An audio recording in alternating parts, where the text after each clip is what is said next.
जय श्री कृष्णा। राधे राधे। आप सभी के जीवन में कान्हा जी की कृपा हमेशा बनी रहे। प्रेम से बोलिए भगवान श्री हरि विष्णु की जय। श्रीमद् भागवत महापुराण कथा की जय। भागवत महापुराण में आज की कथा में आप श्रवण करेंगे विदुर जी का प्रश्न और मैत्रेय जी का सृष्टि कर्म वर्णन। श्री सुखदेव जी कहते हैं, परम ज्ञानी मैत्रेय मुनि हरिद्वार क्षेत्र में विराजमान थे। भगवत भक्ति से शुद्ध हुए हृदय वाले विदुर जी उनके पास जा पहुँचे और उनके साधु स्वभाव से आनंदित होकर उन्होंने पूछा। विदुर जी ने कहा, भगवान, संसार में सब लोग सुख के लिए कर्म करते हैं, परंतु उनसे ना तो उन्हें सुख ही मिलता है और ना उनका दुख ही दूर होता है, बल्कि उससे भी उनके दुख की वृद्धि ही होती है। अतः इस विषय में क्या करना उचित है, यह आप मुझे कृपा करके बतलाइए।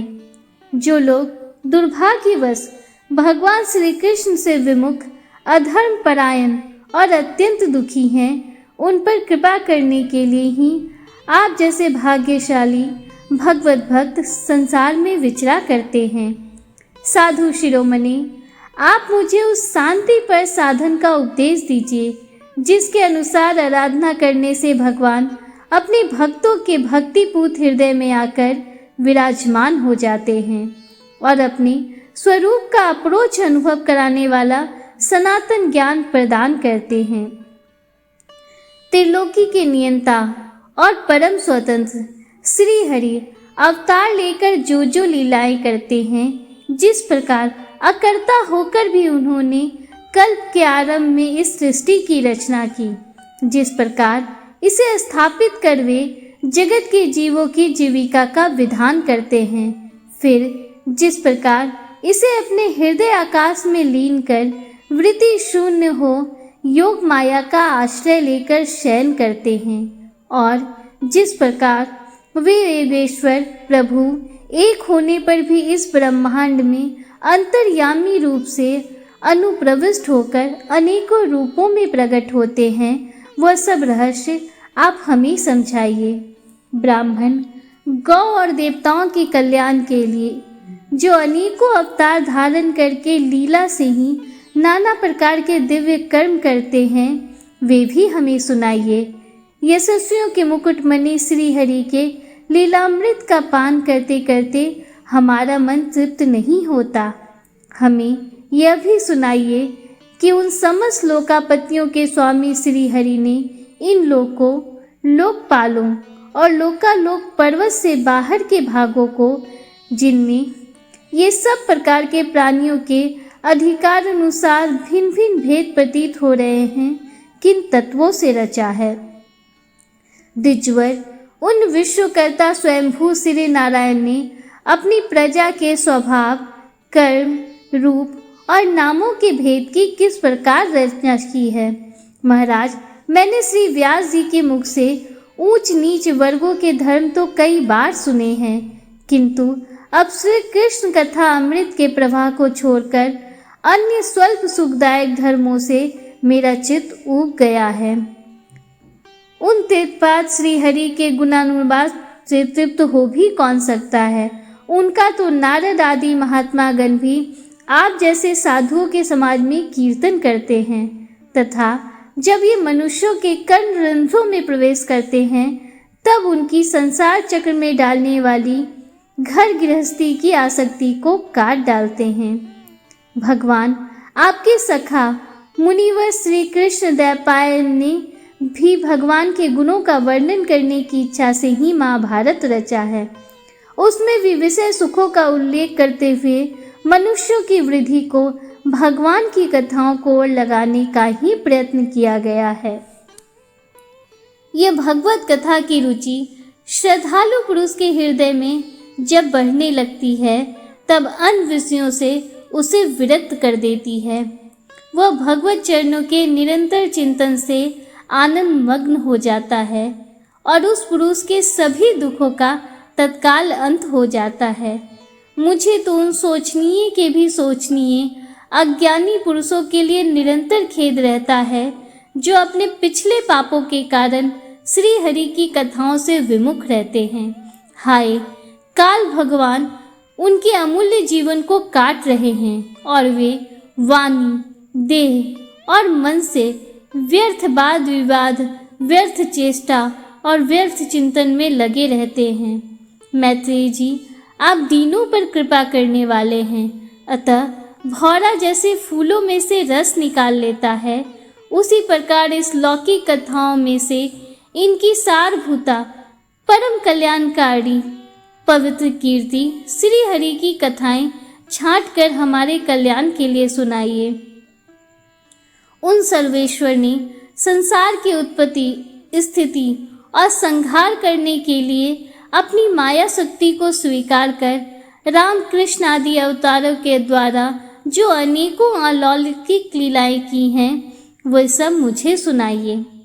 श्री सुखदेव जी कहते हैं, जब विदुर जी ने जीवों के कल्याण के लिए इस प्रकार प्रश्न किया, तब तो मुनि श्रेष्ठ भगवान मैत्रेय जी ने उनकी बहुत बड़ाई करते हुए यूं कहा। मैत्रेय जी बोले, साधु स्वभाव विदुर जी, आपने सब जीवों पर अत्यंत अनुग्रह करके यह बड़ी अच्छी बात पूछी है। आपका चित्त तो सर्वदा श्री भगवान में ही लगा रहता है, तथापि इससे संसार में भी आपका बहुत सुयश फैलेगा। आप श्री व्यास जी के औरस पुत्र हैं, इसलिए आपके लिए यह कोई बड़ी बात नहीं है कि आप अनन्य भाव से सर्वेश्वर श्री हरि के ही आश्रित हो गए हैं। आप प्रजा को दंड देने वाले भगवान यम ही हैं। मांडव्य ऋषि का शाप होने के कारण ही आपने श्री व्यास जी के वीर्य से उनके भाई विचित्र वीर की भोग पत्नी दासी के गर्भ से जन्म लिया है। आप सर्वदा ही श्री भगवान और उनके भक्तों को अत्यंत प्रिय है, इसलिए भगवान निज धाम पधारते समय मुझे आपको ज्ञानोपदेश करने की आज्ञा दे गए हैं। इसलिए अब मैं जगत की उत्पत्ति, स्थिति और लय के लिए योग माया के द्वारा विस्तारित हुई भगवान की विभिन्न लीलाओं का क्रमशः वर्णन करता हूँ। सृष्टि रचना के पूर्व समस्त आत्माओं के आत्मा एक पूर्ण परमात्मा ही थे। न दृष्टा था न दृश्य। सृष्टि काल में अनेक वृत्तियों के भेद से जो अनेकता दिखाई पड़ती थी, वह भी वही थे, क्योंकि उनकी इच्छा अकेले रहने की थी। वे ही दृष्टा होकर देखने लगे, परंतु उन्हें दृश्य दिखाई नहीं पड़ा, क्योंकि उस समय वे ही अद्वितीय रूप से प्रकाशित हो रहे थे। ऐसी अवस्था में वे अपने को असत्य के समान समझने लगे। वस्तुतः वे असत्य नहीं थे, क्योंकि उनकी शक्तियां ही सोई थी, उनके ज्ञान का लोप नहीं हुआ था।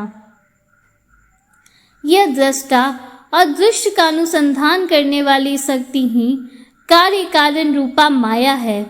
महाभाग विदुर जी, इस भावाभाव रूप अनिर्वचनीय माया के द्वारा ही भगवान ने इस विश्व का निर्माण किया है।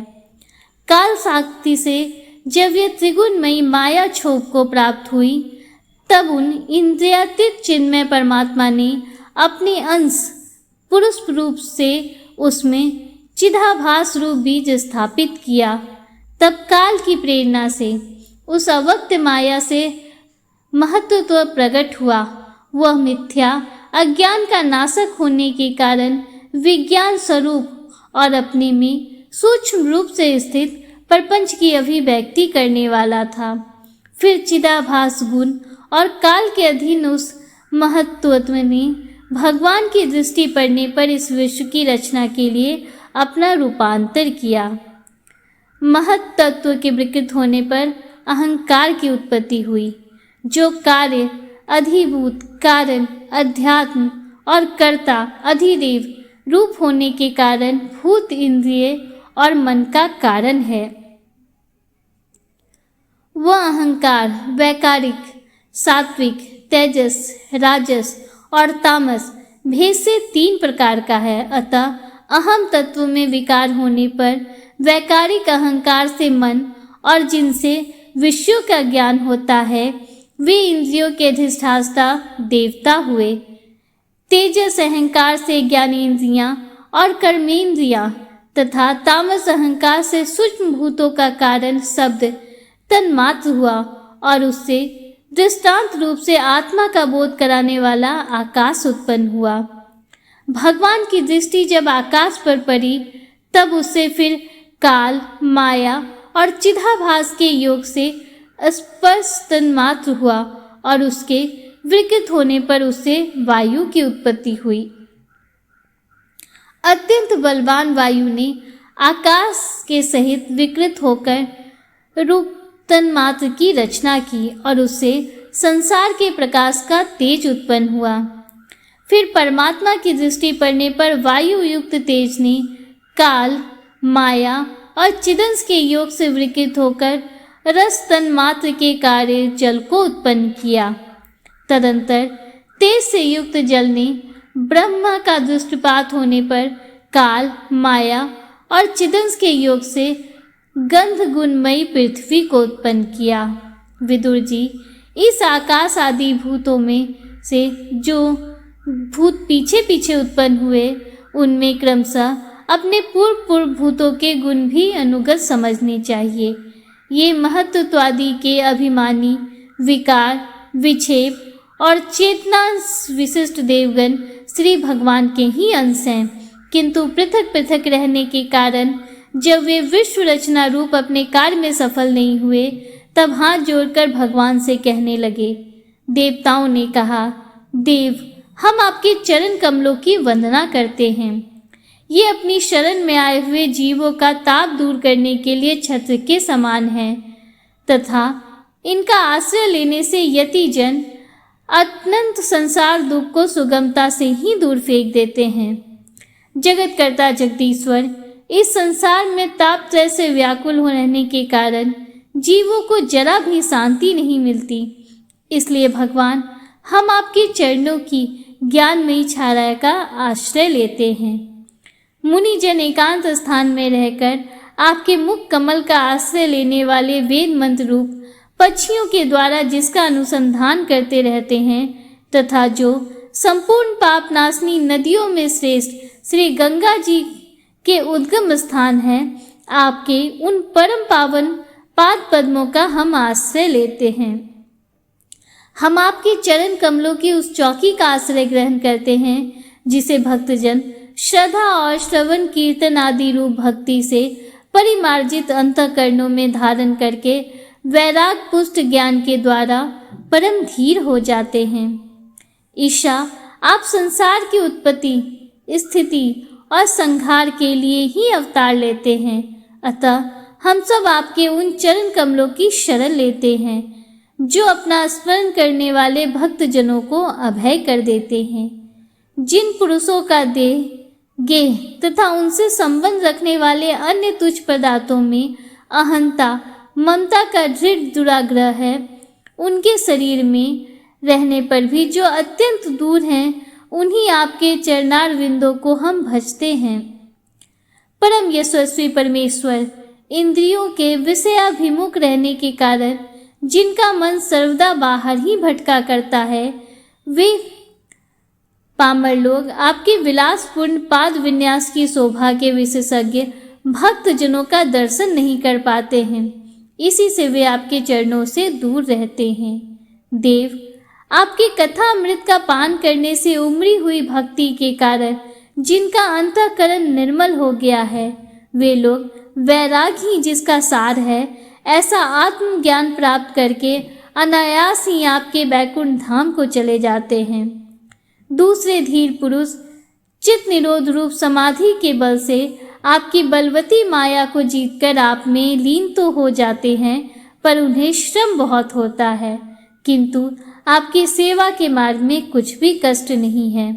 आदिदेव, आपने सृष्टि रचना की इच्छा से हमें त्रिगुणमय रचा है, इसलिए विभिन्न स्वभाव वाले होने के कारण हम आपस में मिल नहीं पाते और इसी से आपकी क्रीड़ा के साधन रूप ब्रह्मांड की रचना करके उसे आपको समर्पण करने में असमर्थ हो रहे हैं। अतः जन्म रहित भगवान, जिससे हम ब्रह्मांड रचकर आपको सब प्रकार के भोग समय पर समर्पण कर सके और जहाँ स्थित होकर हम भी अपनी योग्यता के अनुसार अन्न ग्रहण कर सकें तथा ये सब जीव भी सब प्रकार के विघ्न बाधाओं से दूर होकर हम और आप दोनों को भोग समर्पण करते हुए अपना अपना अन्न भक्षण कर सकें, ऐसा कोई उपाय कीजिए। आप निर्विकार पुराण पुरुष ही अन्य कार्य वर्ग के सहित हम देवताओं के आदि कारण हैं। देव, पहले आप अजन्मा ही ने सत्वादि गुण और जन्मादि कर्म को कारण माया शक्ति में चिदाभास रूप वीर्य स्थापित किया था।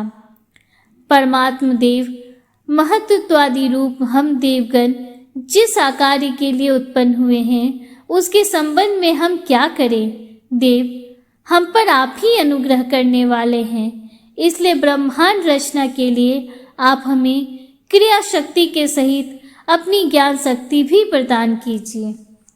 इस प्रकार श्रीमद् भागवत महापुराण की कथा में आज के अध्याय का समापन हुआ। उम्मीद करती हूँ कि कल की कथा श्रवण करने के लिए आप कल भी हमारे साथ जुड़े रहेंगे। अगर आपको वीडियो अच्छा लगा हो तो वीडियो को लाइक कीजिए, दूसरों के साथ शेयर कीजिए, कमेंट में हर हर महादेव, जय श्री राधे कृष्णा जरूर लिखिए। अगर आप हमारे चैनल पर पहली बार आए हैं तो चैनल को सब्सक्राइब कीजिए, बेल आइकन जरूर प्रेस कीजिए, जिससे आगे भी आपको ऐसी ही रोचक जानकारियाँ मिलती रहें। मिलते हैं आपसे अगले दिन, तब तक के लिए हर हर महादेव, जय श्री राधे कृष्णा, राधे राधे।